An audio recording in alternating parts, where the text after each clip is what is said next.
மகாபாரத போர்னாலே நமக்கு என்ன ஞாபகம் வரும்?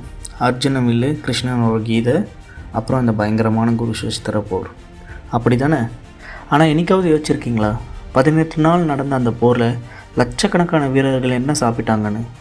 ஏன்னா சண்டை போடுறதுக்கு முன்னாடி வயிறு நிறைய சாப்பிடணும். அதுக்கு சாப்பாடு எங்கேருந்து வந்துச்சு? சாப்பாடு யார் செஞ்சா?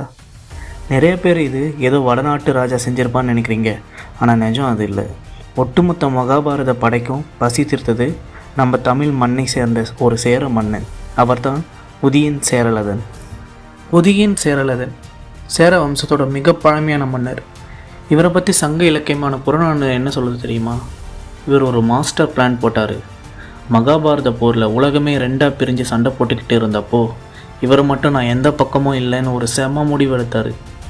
அதுக்காக போரில் இருந்து விலகி ஓடலை, ஒரு பெரிய பொறுப்பை கையில் எடுத்தார். அது என்ன தெரியுமா?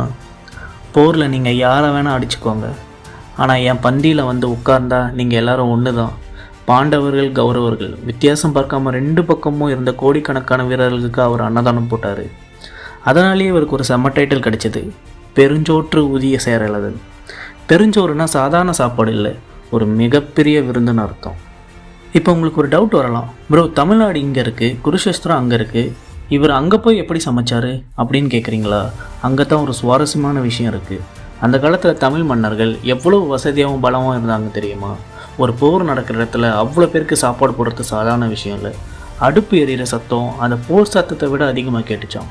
இன்னொரு விஷயம், அவர் எதுக்கு இதை பண்ணாருன்னு நினைக்கிறீங்க? வெறும் புகழுக்காகவா? இல்லை சண்டை போடுறவன் யாராக இருந்தாலும் பசியோடு சாகக்கூடாதுன்னு நினச்ச அந்த ஒரு தமிழ் பண்பாடு தான் காரணம். மகாபாரத கதையை இனிமேல் கேட்குறப்போ பாண்டவர்கள் ஜெயிச்சதுக்கு பின்னாடி ஒரு தமிழ் மன்னோட பெருஞ்சோறு இருந்ததுன்றதை மறக்காதீங்க. இப்போ நீங்கள் சொல்லுங்கள், உதய சேரலதன் பண்ணது ஒரு ஸ்மார்ட் மூவா இல்லை ஒரு பெரிய தர்மமா? கமெண்ட்டில் சொல்லுங்கள். இது மாதிரி இன்னும் தெரியாத தமிழ் வரலாறை தெரிஞ்சுக்க நம்ம சேனலை ஃபாலோ அண்ட் சப்ஸ்கிரைப் பண்ணுங்கள்.